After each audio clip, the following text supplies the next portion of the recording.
Thanks for coming down. We're doing a series of talks between now and the festival. This is the second one, and it's also raised a bit of awareness to local people about the Diggers movement, Gerrard Winstanley, and just to spread the word really. I take it you've all been to the festival in September. This year it will be on the 9th of September, and it will, barring any disasters, be going ahead. As you may know, last year we had to postpone it due to the Queen passing away, so it's out of our hands really, but we are where we are, and we've got our line-up ready for this year's festival. We're also doing a warm-up festival, something like a warm-up bash in Bolton on the 29th of July at Bolton Socialist Club. If any of you are in the area, please pop in. Oh, we played at that last year, didn't we? Mm-hmm. Yeah, it's normally a good day, just a chance to get together and, like I said, spread the word. We don't have a lot of committee members, and so if anybody's interested in getting involved, then please let us know. So it's a bit difficult trying to spread the word, do all the events, organise the festival and so on. So we thought that we'd do a few talks, and John at the back there, who you met on the way in, has been arranging these talks. The first one we had last month with Richard Bergen MP from Leeds. Did a very interesting talk, and it was great to see him come down with Lawrence Hoy providing the music. So what we got today, we've got a chat and a talk by one of our own committee members, founder member of the committee, Ian Hayes. So we're going to be hearing from him in a little while, and we're also going to have some music, because what we thought we'd do is showcase a little bit of music from local musicians and people who've supported the festival. So first we're going to hear from Pauline Blackburn. If you don't know Pauline, she's supported the festival for many years, along with her late mum, who was a member of the committee, Joan. And Joan was a great woman, great musician, great person and a great comrade, and also a great member of the committee. Not afraid to give us a kick up the arse if things weren't going the right way.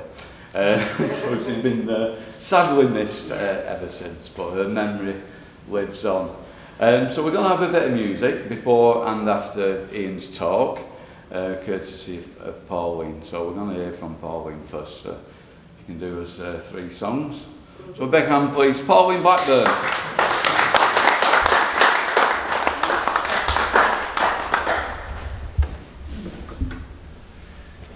Yeah, always lovely to find it. My pocket. Been running. Just been lovely being involved with the Diggers Festival.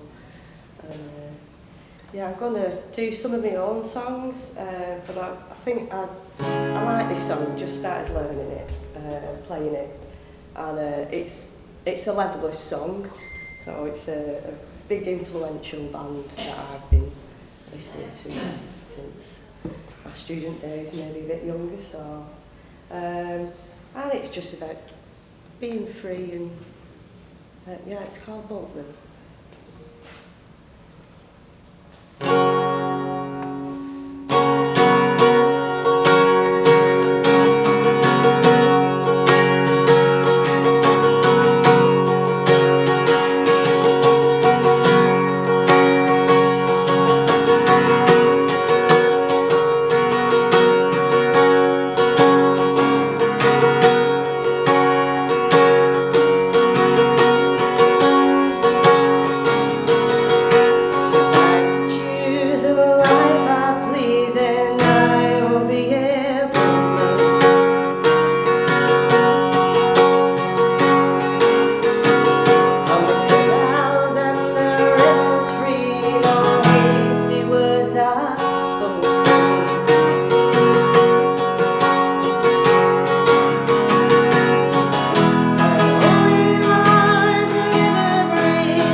I please, and I will be a free woman. And when I live the life I please, and I will be a free woman.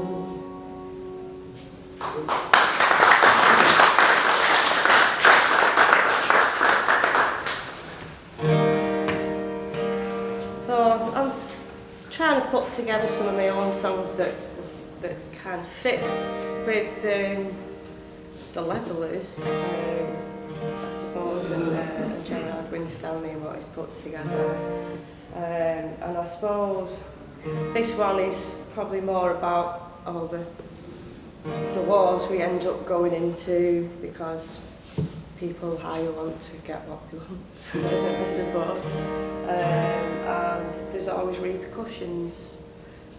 Soldiers fighting and seeing things, so and then not really getting much help afterwards when they leave the regiment and go into civilian life. So this song is, I call it Civilian Soldier because he's a soldier again in civilian life. So Civilian Soldier.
just about, just keeping and going and doing your best. And doing your best, yeah.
We'll be hearing a few more songs from Pauline in a little while. Now we're going to have today's talk, spreading the word about Gerrard Winstanley and the Diggers movement. I must admit, on the Diggers committee, people seem to know various levels of stuff about the Diggers, the Levellers and Gerrard Winstanley.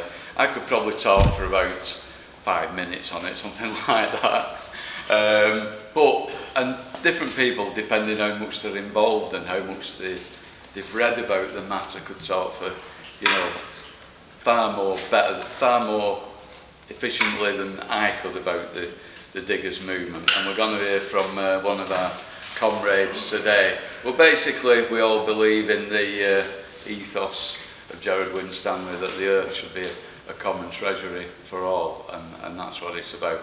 So we're going to hear from Ian Hayes, who's been, one of the founder members of our Diggers committee. And I must admit, it's not just the work that he does in spreading the word about Gerrard Winstanley. When it comes to the festival on the day, if we didn't have Ian there rigging up the lights and different things like that, it probably wouldn't happen.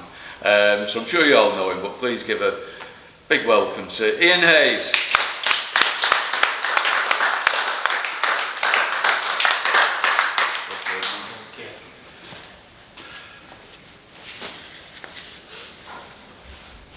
start, I want to know, has anybody got tomatoes here? You're not going to start slinging them at me. Wrong one. Got an apple. It's a bit harder, that. Right, before I go on to Gerrard Winstanley and the Diggers, our history since William the Conqueror is an history of the rich and landowners. We've been omitted for a long, long time. Up to now, still, we're in the same situation. All I can do is give you a couple of examples. Right. Richard the Lionheart, everybody thinks he's this wonderful crusader who went over to the Middle East to crusade for Christianity. Right? The truth is that what he did, he got arrested in Austria somewhere around that area, and they had to pay to have him released. He came back. He only lived in this country for 3 years, never spoke a word of English, right? Bankrupted England, and the people who'd suffer most are the people at the bottom of the pile, like us. And everybody is written into history as being this wonderful warrior, which is not true, right? The next one is Henry III, the deformed monster that we all talk about. That he was a madman, deformed, hunchback, and he was Richard, sorry, Richard. And they found out that is not true. He wanted to run the country like egalitarian, where people had a bit of equality, and it was decided he wanted the people to decide about how the country should be run, not the lords and ladies. That's why they had to make him out to be some kind of monster. And that's what they've done down through the ages with everybody who wants to do something good, right? Then we'll come on to down to Gerrard Winstanley. Gerrard Winstanley, born in Wigan, had a good education. His dad was a burglar, and he went to London at 21. The reason for that is, as I've read in the books, is that his dad was a cloth merchant and sold most of his cloth to London. So it was a natural progression that he'd go to London to make his fortune, became an apprentice cloth merchant. Right. When he came qualified, he set up his own business. So he's basically being a capitalist. Set up his own business, selling cloth. But what happened is 2 people didn't pay him. Where have we on that one before? They didn't pay the bills. So it bankrupted him. They owed him 264 quid. Doesn't sound a lot, but they said it was equivalent to about 40,000 in today's money. And it bankrupted him. He lost his house, he lost everything, and he ended up being an herdsman and taken in by other families who were kind to him.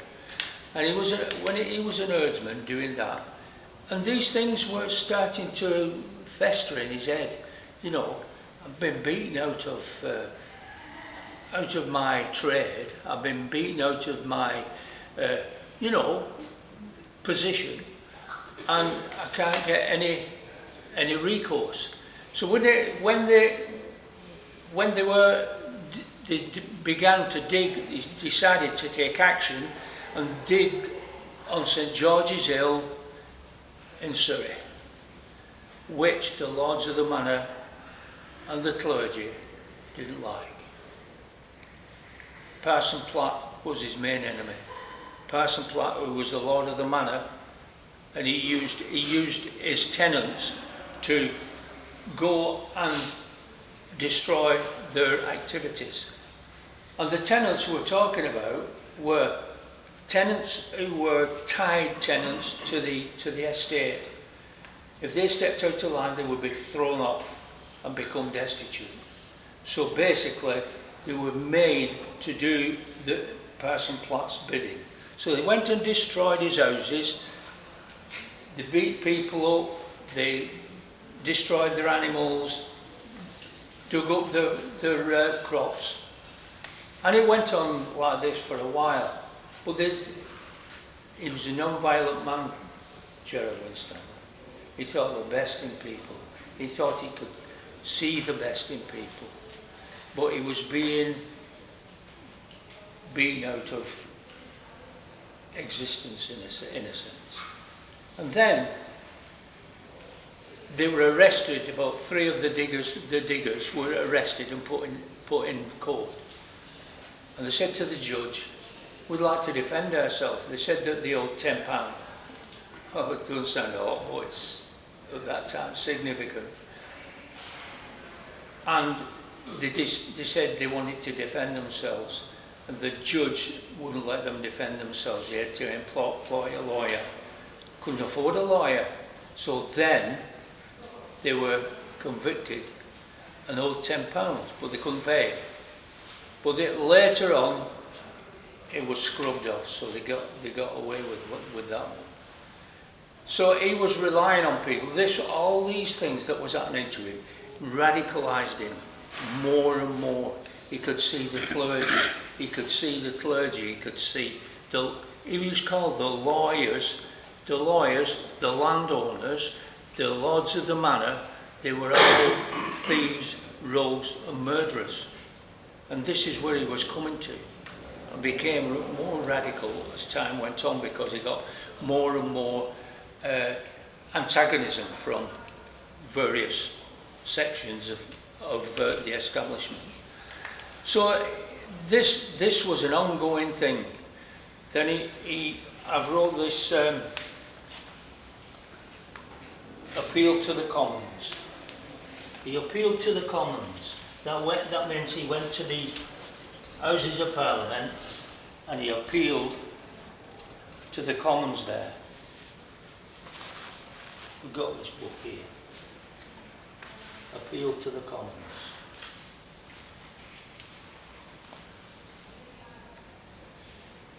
Occasioned by an arrest made by Thomas Lord Wyman, Ralph Verney, Knight, and Richard Winwood, Esquire, upon thereof, for trespass in digging up the common land on St. George's Hill.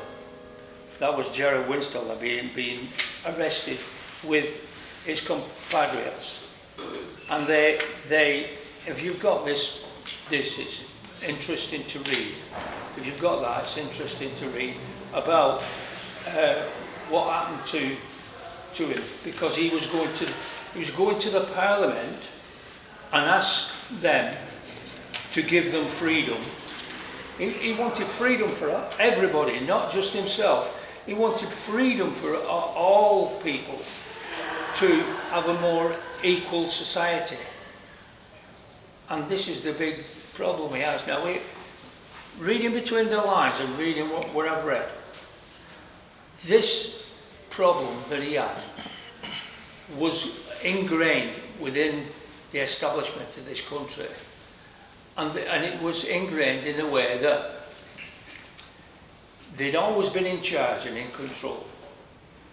This is what I get. It's not written in books and I've not read it, but Prince Charles I, was a big thorn in the side of these parliamentarians. They were restricted from doing what they wanted. They were restricted from acting out what they wanted to put in place because of the lords of the manor and the church and lawyers and all that. So what they did, they got rid of Charles, didn't they? So then they had total power. Gerrard Winstanley went to the Commons to appeal to them to give them freedom that they'd fought for.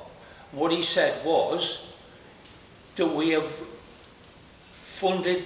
provided the soldiers for the new model army, we've given them accommodation, we have fed them, right? We've provided all the necessaries to defeat the king. And what you've done is betrayed us, and you've reneged on what your promises were. And that's what really made him more radical. And I believe he became a revolutionary. And he wanted to talked about turning the world upside down. He wanted it to be equal. He even believed in providing facilities where people didn't have money. There was no money. And all the people worked together to produce all the goods and all the equipment needed to sustain a society. And if you wanted a loaf of bread, just went to the shop and got a loaf of bread free. If you wanted clothes, go and get clothes free.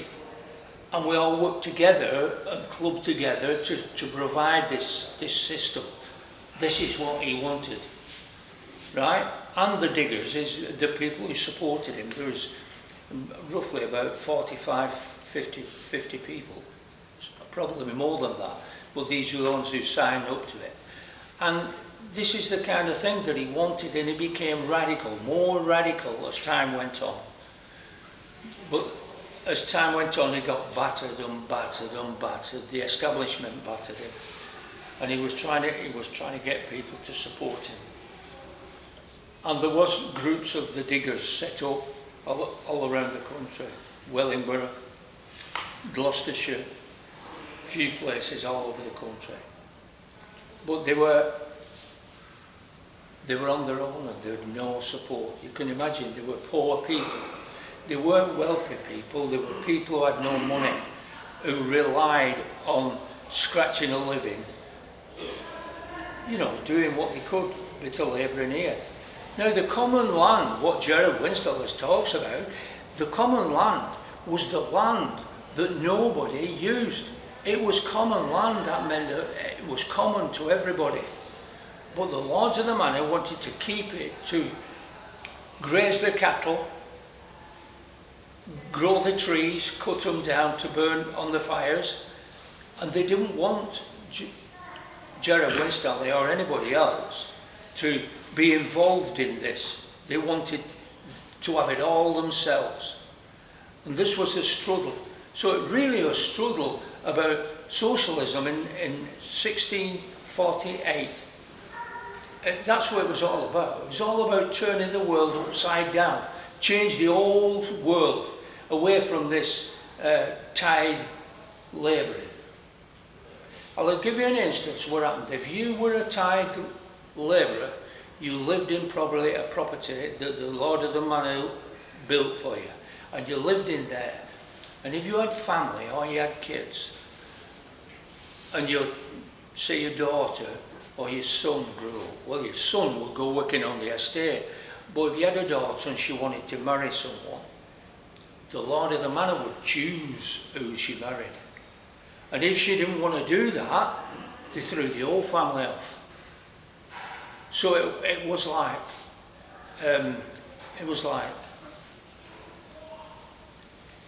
you couldn't imagine such oppression that these people were put under.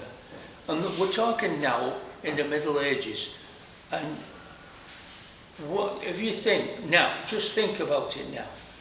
What has changed? What has changed? Not a lot. I think it's getting worse. You know, and we have this situation where money is the key to everything. Gerrard Winstanley rejected money. He wanted a revolution. He wanted the ordinary people to control things and run things. And he's correct. He was correct in what he wanted to do, because there was no other future for ordinary people other than freeing them from the yoke of the lords of the manor. And I totally agree with him. What you want, if you want to talk about things, you can talk and ask questions and see if I can answer them.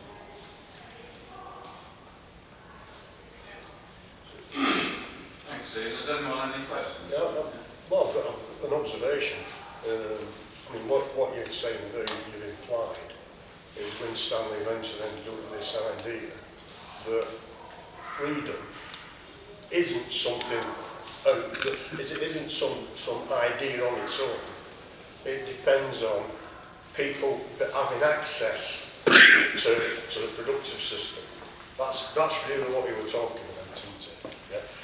The freedom is not what we've got today, which is freedom, like you were saying earlier, these people were tied to a particular person. I mean, that was all dissolving anyway. I mean, you got getting the start of capitalism, and these sorts of relationships were dissolving. But in the past, what the people like us had a direct relationship, a direct repressive relationship with perhaps one person, yeah, or the clergy, etc. Yeah, they depended on that person, and there was certain sort of mutual responsibilities as well. Let's not forget that little bit. But what we've got now is that we're not dependent on one person. We're dependent on an entire class. As workers, our position. I'm agreeing with what you said back there. Our position hasn't changed, except that we are tied to a class and not to an individual. But, the class then was well, it weren't a peasant class, because nobody, the word peasant has never been in reality. No. But what they were, for want of a better word, they were the poor and downtrodden, right? And if they didn't toe the line, they didn't get anywhere. It's similar today, right? I mean, I could go on for hours about things that's happened to me because of my radical attitudes as being a shop steward and a unionist and all that over the years. And I'm sure other people here could tell me the same kind of thing, right? And you step out of line in this country, and that's why I'm saying I don't think it's changed much. You step out of line in this country, and then you're vilified. You're vilified. And we have the same situation. I'm just going off track here now, but I read a book of anthropology and things like that. And this guy's called David Graeber, and he's died now. And what they've discovered is that in Mesopotamia, which is Syria, Jordan, Libya, Iraq, all around that area, they've been excavating settlements which date back 8,000 years BC. And one of the striking things they've found is they've found small towns all over the place, and they've excavated them. And one of the things that struck them, these anthropologists and archaeologists, was they never found weapons in the burials. Never once. And it was just like a puzzle to them at first. And the only thing they could work out is that it wasn't a violent society. It was probably a society run by themselves. And all said, yeah, we'll do this, we'll do that, we'll do the other. That's what Gerrard Winstanley advocates. He advocated of everything being set up by the people, run by the people, and everything. That's what it was. He wanted that. And he wasn't only the same, it was the king that you corrected me about. Right? Yeah. He wanted the same. But they had to make him out to be some kind of monster. Anybody who wants to develop freedom or anything more for ordinary people are demonised. I mean, look at Jeremy Corbyn, he's been demonised. And that's what they do. And that is the system we live under. And it's not changed. It's still the same as it was when Gerrard Winstanley struggled and fought for the freedom of the poor. I don't think it's changed. You know.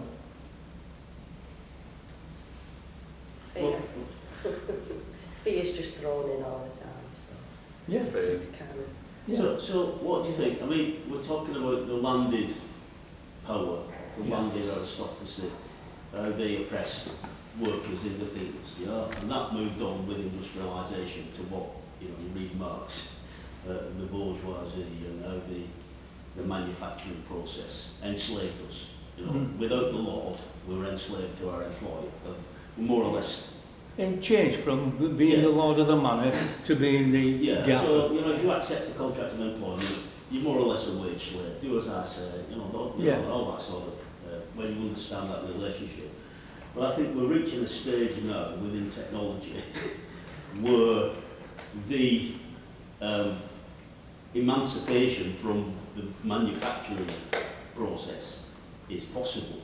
Yeah, you know, the ideas of common ownership will absolutely be necessary if we think we have a future. You know, As humanity. Yeah, and I think we're reaching that in like modern industrial, post-industrial societies now. And I just wondered what you thought about that, because you know, you see the evolution. The power structures are still there. They've just evolved and enslaved us in a different way. Yeah. And now we're going into what is called this new AI. post-technological revolution. AI. But if it's used right, it can emancipate us. But it's scary. Not enslave us. Do you want to put it in the hands of them all the ones Well, who are this is running it, the isn't it? ship? This is what I wanted to, you know, this is the question I want to ask you. Like, what do you think about our future? Because they've always managed to, how can I say, to control the levers of power to ensure that poverty and oppression exists, you know? Well, in the world right now, there's 6% of the world's population owns 70% of the wealth. Now that's obscene, right? And that's exactly what we're facing. We've got people who run around and they believe, they don't give a damn about climate change. They think that they can build some island somewhere and put a wall around it, get their own little particular army and keep all you plebs out, all you scum. That's how they are. That's their attitude to us. We are just there to do their bidding. As my dad said that he was fought in the war and he said we were just cannon fodder. Right? We were cannon fodder. We're expendable. They don't give a damn. And I think they're thinking that if they get enough technology, this AI will be able to manufacture and produce the means of production, don't need us. You know, so that they don't need us. But they make you weak enough, throw you in this technology and give you that. This will entertain you, this will give you everything, this will, you know, give you false promises. Well, that's what they're telling you now. Yeah. So it makes your mind weak to have everything there for you, which makes you weaker in the end anyway, so that makes you more fearful. So, yeah. And they're powerful, aren't they? Powerful people. Because we're not stupid. Well, they're relying on the stupid.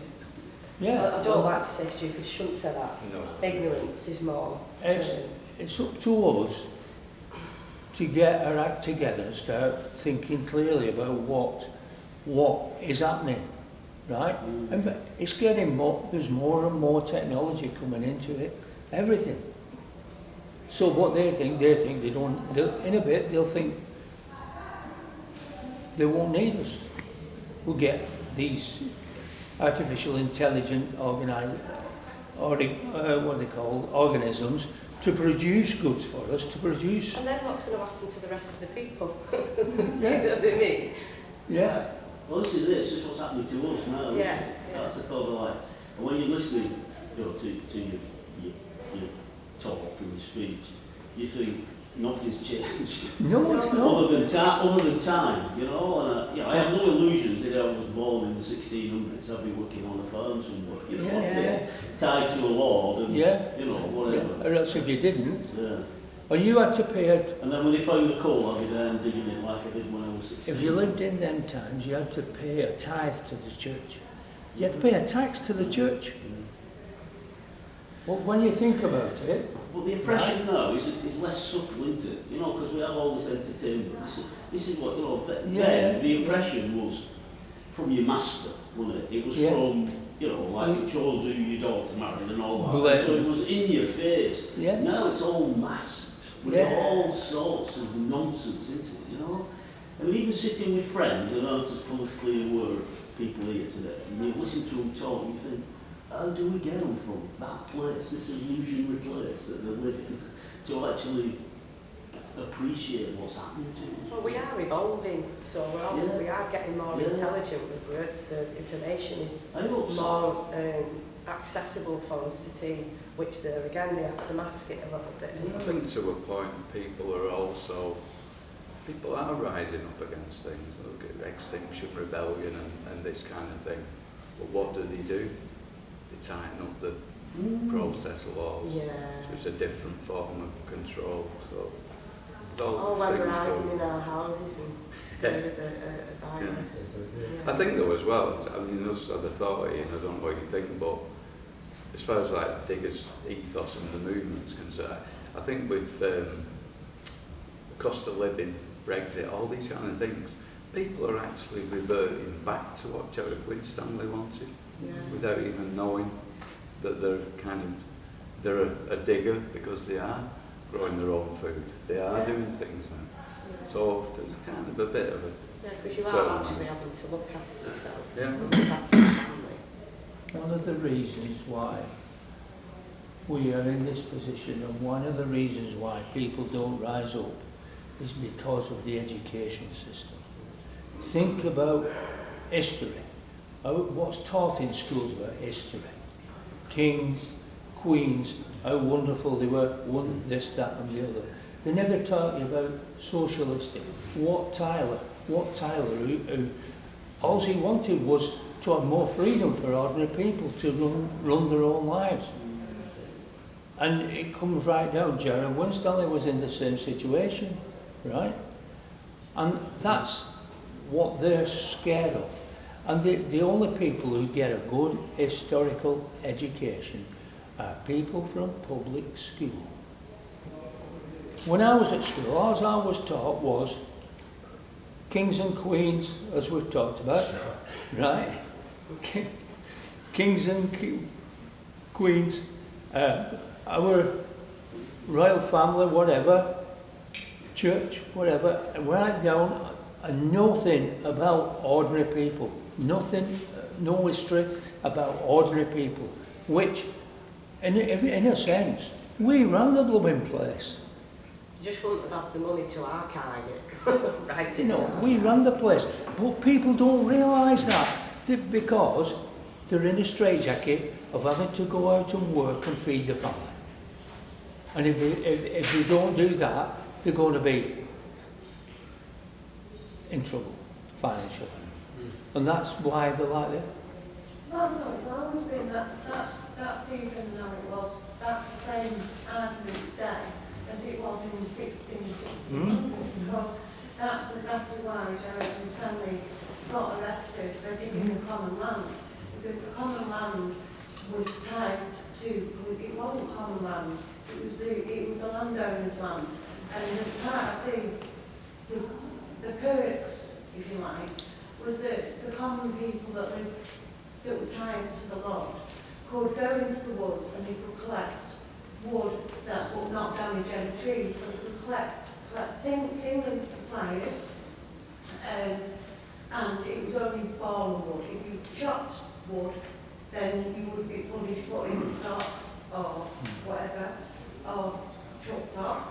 You could put your sheep, you could keep sheep, you were only allowed to keep so many sheep and so many cattle and so many hens, but it was only enough to sustain yourself, and you could keep them sheep on the common land. The common land was for people to collect wood and to keep your sheep or your cattle. And what happened when they changed the law and they brought the Land Act in, so the landowners started getting taxed on the land that they owned. So they started reducing the land that was common land, and so they fenced it off bit by bit, so that people on the land that were tied to the land could not keep their cattle, and they couldn't collect firewood. And so there was so much poverty around, that this is why people like Gerrard Winstanley, who had found himself in a situation where they were digging the common land to try and grow vegetables, and it was an offence. So they were imprisoned, they were chucked off land, they were put in the stocks, they were raped, and there was all this pressure going on. And all these people wanted to do was to make a living, and that's exactly the same now. We live in a commercial world now where it's all money and status, and we all aspire to be the lord of whatever manner it is, whether it's our own home or our own little domain or our self-esteem. And so that's the only difference between then and now. Yeah, good point. Yeah. Just Steve. Sorry. Hi. Yeah, just to sort of back up what you were saying before. I remember when I went to Pikes Lane Primary School in Bolton. Pikes Lane, oh. Pikes Lane, yeah. and I remember... You're showing your age now, mate. History books that they give us, history books they give us, had a picture of King Canute on the seashore, King Alfred with some burning cakes, and this sort of guff. And you're right. What we're not taught the stuff. We're not taught about what happened to our class. We're just, or rather, we're not taught to about what happened to the poor people. Actually, you slipped up yourself, showing your how influential this capitalist ideology is on the landlord, the property owners' ideology, because you said that the lord of the manor built the house for his peddler, well, not calling his peddler, his subject. Lord of the manor didn't do anything like that. He got somebody else to do it. It's no different. But what I was going to say is, I'm going to be a bit more positive. We have got an ideology that partly based in ignorance, but there's also an active. I'm not going to say indoctrination. We're actively presented with an ideology that suits the owners. Absolutely. In Winstanley's time, it was like you were saying, it was the clergy, and because they were obviously extremely important in indoctrinating people. Get on your knees, get praying, because otherwise, if you misbehave, not only you're going to get bloody nonsense here, you wait till you get downstairs, mate, and you get burned in hell. What's interesting is that at the time when Winstanley's writing, there was, and of course Winstanley's writings are not taught. At the time he's writing, you've got Hobbes writing, Leviathan. You might have heard of Hobbes, but one thing that his argument, which is come down the centuries, and it's completely made up, that human beings in the natural state are nasty, violent, aggressive, selfish. Right? Now this is what he states, and I read this about 6 months ago, in the first part of Leviathan. And do you know what he said? And he said, we've not got any proof for this, except the savages in America, in the New World. Right? Absolutely, he just made it up. And yet, he said, life in a natural society is nasty, brutish and short. Right? Now, I've read it. Right. So you've probably heard that. But what happens now is that the ideology of the governing class has picked that up. Yeah? And you talk to them, and again, what you were saying about these archaeological finds in Mesopotamia. What's being found out by scientific inquiry is that human beings, we've lived for 200,000 years in a communist society. In a society which didn't have any hierarchy, which didn't have any sort of exchange. I'm not suggesting it was a great life, but we're given the idea that human nature is something selfish. It's not. It's absolutely not. And time again, I don't know if anybody was subjected to reading Lord of the Flies at school. Now this is an example of the owner's ideology. Yeah. the kids got onto this island, and what did they do? They immediately started, became violent, and they formed IRAs and stuff like that. And this is what we're encouraged to believe all the time. We're not cooperative as human beings. Absolute nonsense. We couldn't exist as human beings if we weren't cooperative. No. Having said that, I'm going to be a bit more optimistic than you. I think. What Winstanley was talking about was a society of common ownership. Free access to the productive system, and free access to the products of that system. Correct? A moneyless society. Now the thing is, at the time, we didn't have the industrial capacity to do that. We had handicrafts. Yeah? We didn't have the capacity to really put into practice what it's talking about. But we've got that now. After the capitalist revolution, and that's what, by the way, that was what was going on in 1600 with James Cromwell. I and James II and Charles I and all that. Let's not get out of that was a class struggle between the parliamentarians and the Star Chamber.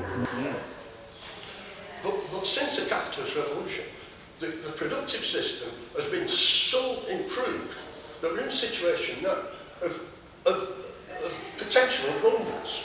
Right? We've got to recognise the limits of the environment. That's got to be taken into consideration.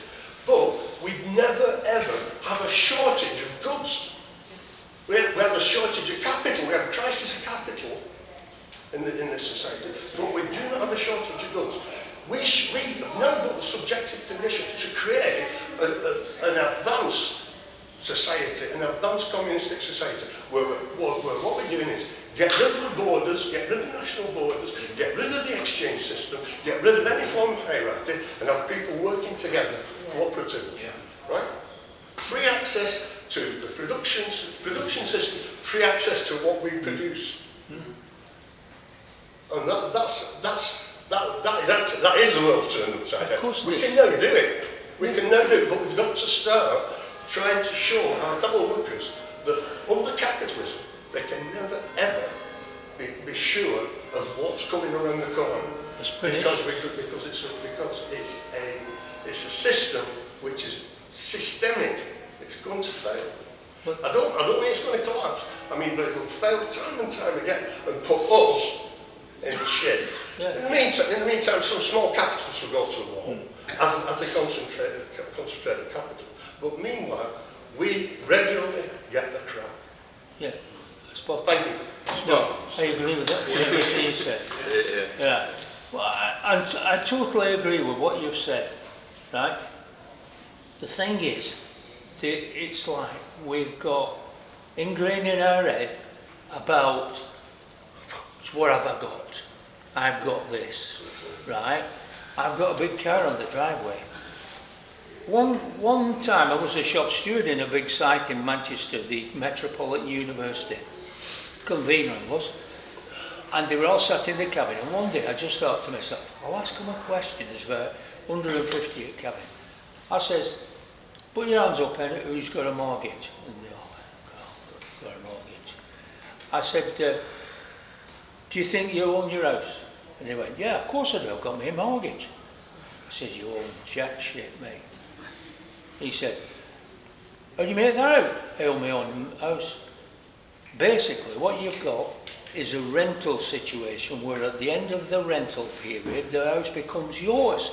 But until you pay the final payment, you will own nothing. So basically, you've got to understand that what you're doing, you're tied down to the system. Because if you don't pay your mortgage, gone. And that's what it's all about, like a big roundabout. That's why they're building all the houses right now, as many as they can. So they flog them and get folk in mortgage. It's another way of tying people down. Tying people down that they have to conform, because if they don't conform, they're out on their ear. Yeah. Well, I've got to say that's just like what you were saying earlier. Yeah, like now the bankers are like the Lord of the Manors. Yeah. Yeah, and if you don't get back that money now, yeah, because it's all capitalistic system. Yeah, people are out on the rear. Yeah. Yeah. So, all right, they don't tell them who they can marry or anything like that. But you can see the similarities within this capitalist system that we actually live with. Well, it's like this. Whereas they were tied down by being tied cottages, and they had to do what they were told by the Lord of the Manor and the church and all that. No, you're tied down financially, because if you step out of line, you're tied financially. And I'm not saying anybody's different. We're all the same. And that is. I don't like to sound the prophet of doom, but that is the way that we're going, and it's getting worse, you know. And all this thing about money, you know, they keep saying, oh, we'll have to, we'll have to cut down because we've got no money. Well, they did in 2008 when all the banks went bust. What do you think they did? They got the printing presses out and printed money. They did it on computers, there were no printing. They were just digits on a How were you Ian doing that? Yeah, well, see, you're talking Gerrard Winstanley. I come from the 16th century. They just went like that. You know what I mean? They printed money and they went, hey, presto, we're back on our feet again. Whoa, great. I think what's clear is that the gap's getting wider, and I think what John's getting at leading to, regardless of all that, the gap's getting wider between the haves and the have-nots. Yeah, who gets the bonuses paid first? It's still the haves. You know, and that is clear. Even though energy bills are going through the roof, who gets the money first? The shareholders. Nothing seems to have ever happened to stop all that. Royal Bank of Scotland went bust in 2008. The billions they owed, right? And I suffered by it as well. But the CEO of Royal Bank of Scotland, forget his name, he'd caused all this problem because he was an idiot. Well, they're all idiots, aren't they? And he walked away with a pension of £750,000 a year. And 17 million of a payoff. Yeah. Honestly, that was it out there. Yeah. And he was so incompetent. And we've got a parliament full of incompetent idiots. I wouldn't let them sweep the floor. Get them brushes here, I'd be telling them not good enough. No, honestly, you look round and these are the people who are running the show. How do you think they could run it any differently? They've got these people, whether they're incompetent or competent, what they've got to do is ensure that they create an environment in which the owning class can extract profits from Correct. the Yeah. Right. So it makes no difference whether you've got Johnson, Truss, Cameron, Brown in charge. No difference at all. We've got to get over this idea that these politicians have some way of tinkering with the basic factor capital, which is that it's got to expand. And the only way that capital can expand is out of our work. Yeah. Right? Out of our work.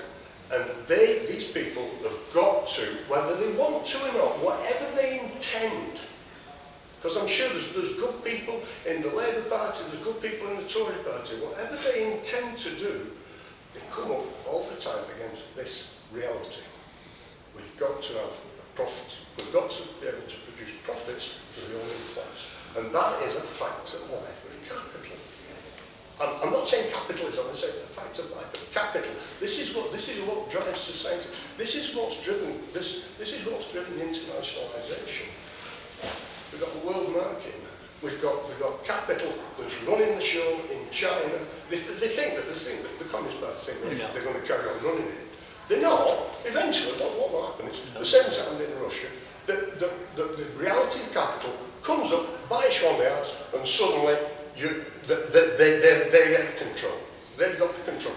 But they've got this is the way that capital works. It's an expanding system. It starts out, you know, talk about capital in Britain.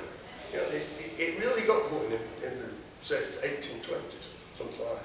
Although it's always being prepared by these expulsions from the land. By the way, just go back to what the sister Bill was saying about these people being denied access to the to common land.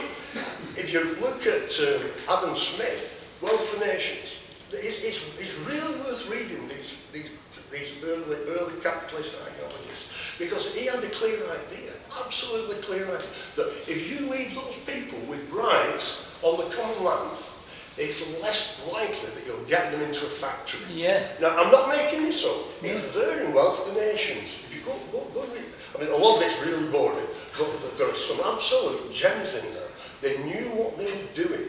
You get rid of people that, and this is what Winstanley's on about. Freedom depends on your access to productive resources. So, what they did throughout the 15th, 16th, 17th century, 18th century, not by the way, is they deprive people in the countryside of access to that productive system, the land. Yeah. Yeah? They took that away because, and as I said, Adam Smith knew what he was talking about. You stop them having access to common land and you force them, they will be more viable employees. Yeah. Yeah, it's fascinating stuff. Yeah, really listen, I agree with what you're saying. Yeah, you know. But it's the system of production. It's not the political system that's built around it. These people have organised the political system for themselves. Yeah. Right? They've organised the state, and the state works in their interests. Yes. End of story. Yes. It's got to.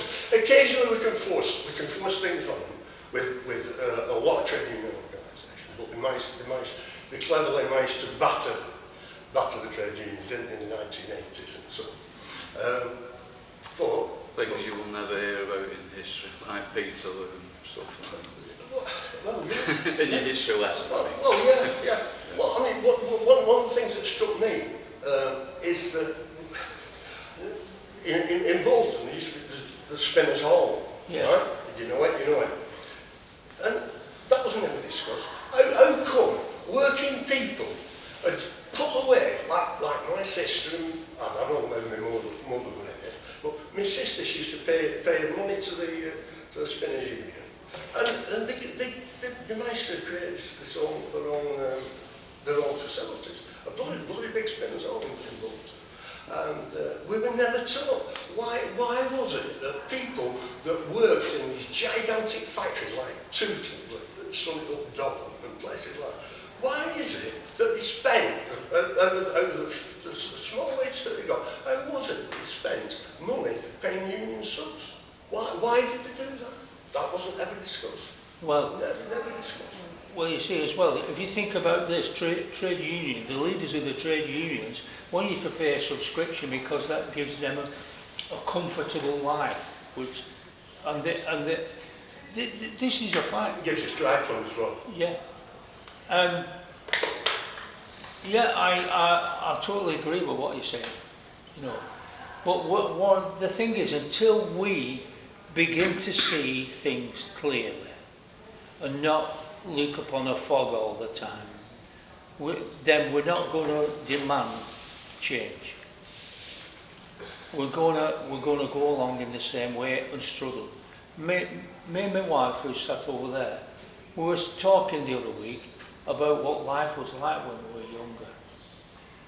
And it was a much better life than it is now. Now, it's getting worse. You know, everything's like dog eat dog, everybody chasing around and running around this and running around that. Cars everywhere. 50 million cars on the road. When I passed my test, there was 4. Cars. 4 million. There were 4 million. 3 horses and carts. Yeah, yeah, horses and carts, yeah. But Better for roses. it's humanity and the anthropologists that we're talking about. David Graeber, he wrote this big thick book, which I've read.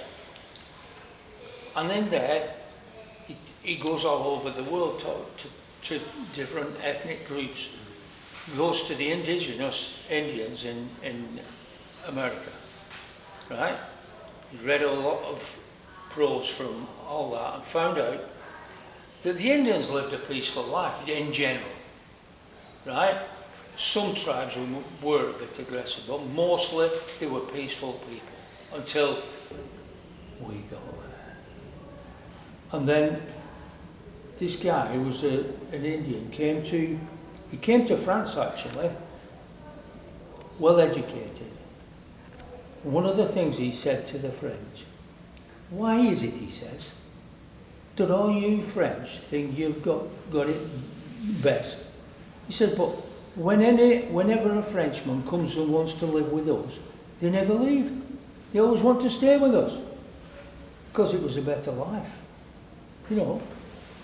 And I don't think we as humans are designed for living in this dog-eat-dog capitalist system. Well, we tried public ownership. You know, I worked in the coal industry when I left school, and it was a publicly owned industry. We don't have any pits left now. But what we never concentrated on as workers was control. You know, so like the old clause 4 that Labour Party got rid of, it was like ownership and control, the meat production, distribution. You know, and exchange. Yeah. But my experience of working, even in what we call like a state-owned, publicly owned sphere of the economy, was we had little or no control over our working lives. Yeah.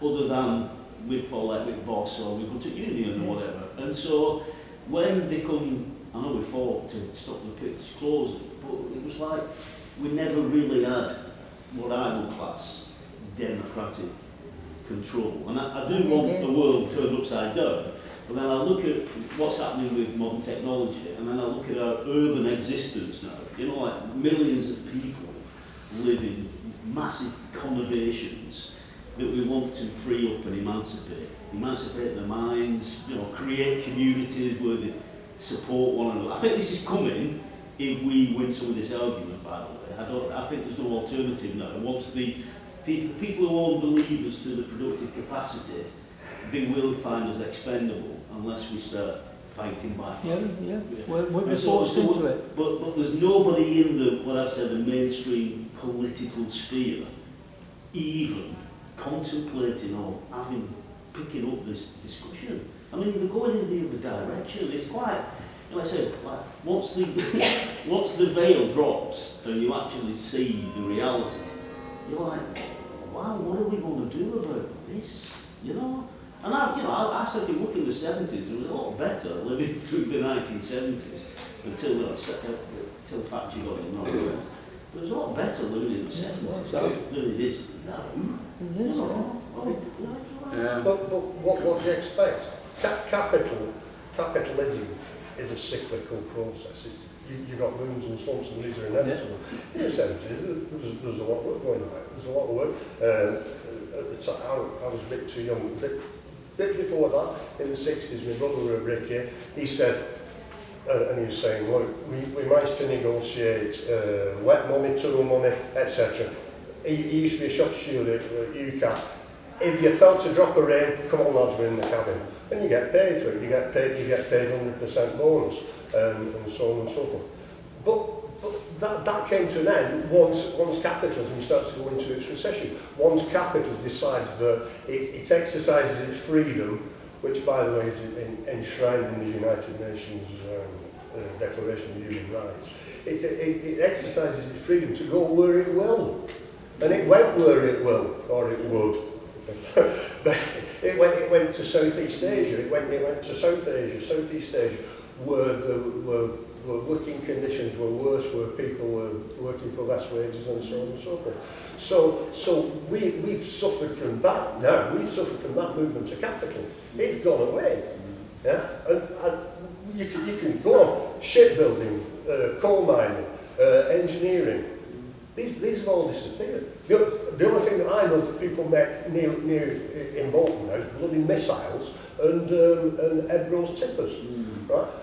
the rest of this heavy industry has gone. And where's it gone? It's gone to cheaper economies. It's gone to economies like Korea, which was supported by the Americans with right-wing repressive regime. They built up their economy. Yeah? But it's a movement of capital, and capital will go where it wishes. It goes where it's cheapest. It goes where it can extract most value from us. Yeah. That's where it's going. But that's where it goes. Well, it's going now. I mean, it's gone to China. They had a massive influx of foreign capital.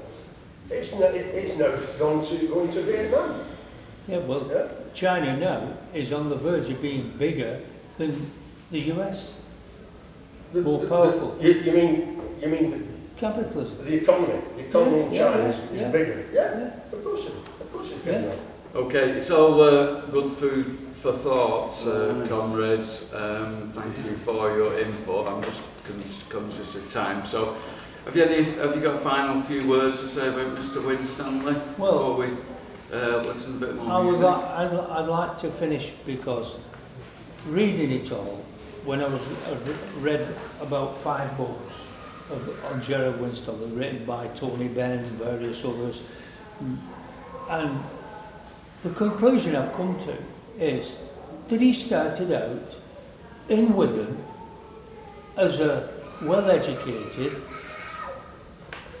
grammar school boy, married to a fine upstanding member of society here, went to London to make his fortune. I think his father sent him there. He had a brother there, Derek Winstanley, well not Derek, James Winstanley, who was a lawyer, and he went there with the intention of making good for himself. But he was beaten out of life and, well, his wealth, whatever he had, it was taken away from him and destroyed. And then when he said, okay, then I'll tell you what, we'll get the folk together and we'll all start building, dig the common land and dig the ground and plant veg. Then they were attacked, like you've been saying. They've been attacked by the lords of the manor, the clergy. The clergy were part of it as well. And that's where he came. More and more he got battered. More and more he got attacked. More and more radical he got. More and more things he wrote about. And in the end, I think he was a revolutionary. I think he was probably the first communist in the world. Because before that, there was nobody who wanted to turn the world upside down, as I know. And in fact, his name is revered in San Francisco, Canada, in parts of Mexico. In fact, me and my wife, we went to Australia to see my son, and they'd take a t-shirt like this.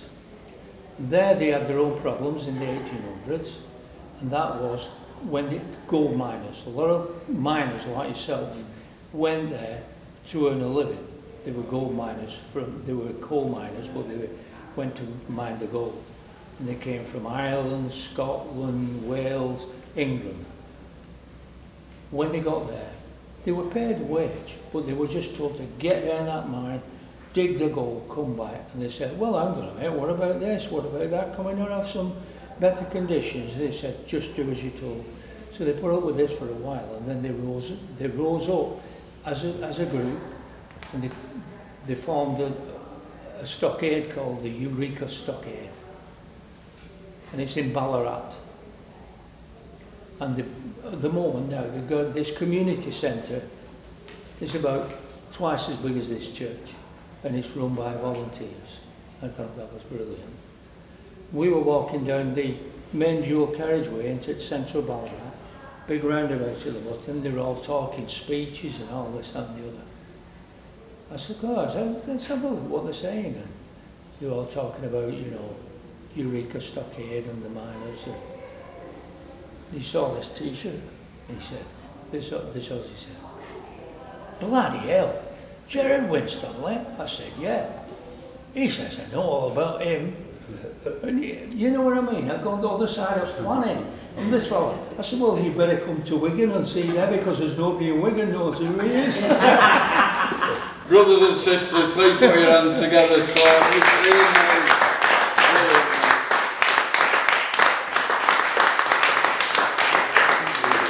so yeah, please put your hands together and welcome back Pauline Blackburn. Very interested, of course, and loving even everyone's views and feeling at home, I suppose, about how you feel, about what's going on. And I guess me being a songwriter, I try to kind of say how I feel, try and live as free as I can and as best way I can, and not think I have to live a certain way or you need to do this to be able to be seen as doing well, you've got to do it this way. You get told from a young age that you've got to make some money, you've got to go this certain way and you'll be respected. Me, I walk along this road, trying to do the best I can and not be frightened that I might not know what the hell I'm doing. So, but I'll just try and just do my best, as in being as nice as I can and just do good values for people and how we live. So, and I think history in you know, you don't see a lot of history in books. You hear about more of the higher society, and I think being brought up with folk music, okay, and you hear songs, old songs, you know, from the past. Well, some people are like, oh, it's boring, but it's life, and people's sung to each other in song, and that was kept. That's how history has been kept, and I'm glad to have been brought into that. So, and I try and carry on just writing songs of how I feel, and yeah. So this one I'm gonna sing. It's called My Pleasure, and it's me feeling a little bit sad about what's happening around me and around us all. So I'm just a little softy really. So it's called My Pleasure.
my mum Joan.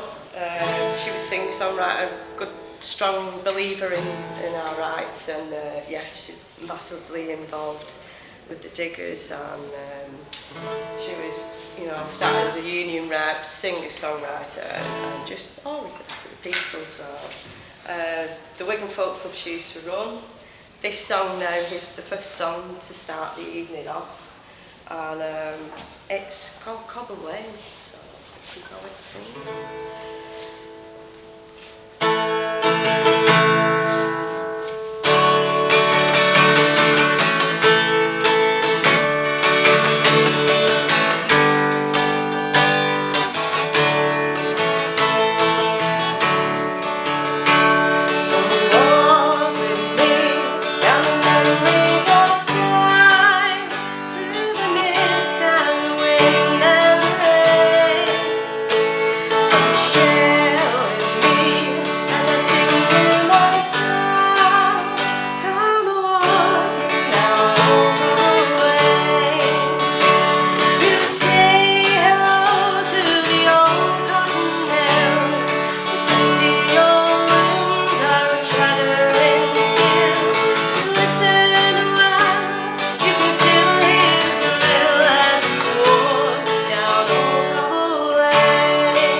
I was just mixing it about and just seeing what comes at the time. So I think this last one, I suppose it's about looking at the past and you reevaluate and you hope you get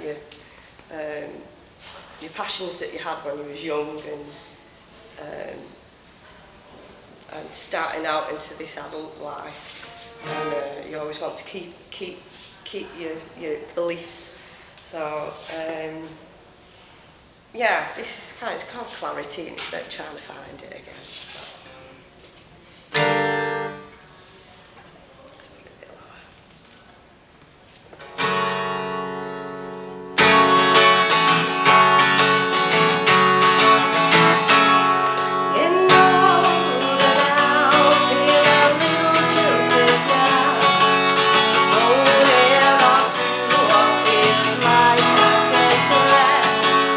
Tracing back to trying to find what I want.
Pauline Blackburn.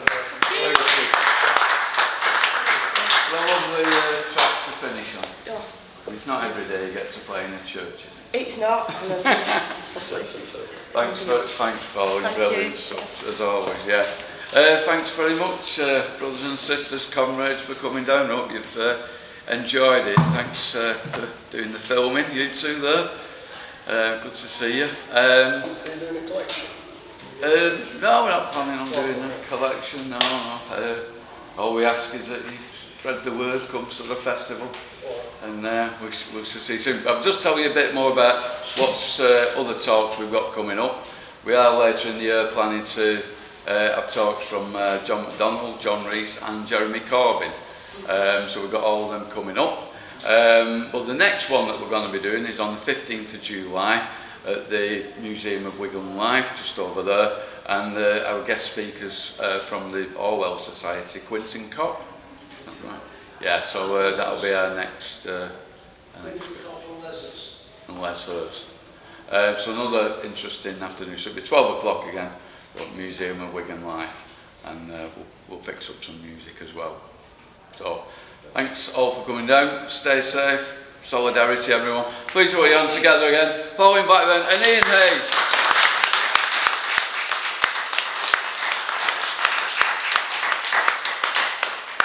Cheers. Take care. Cheers, thanks.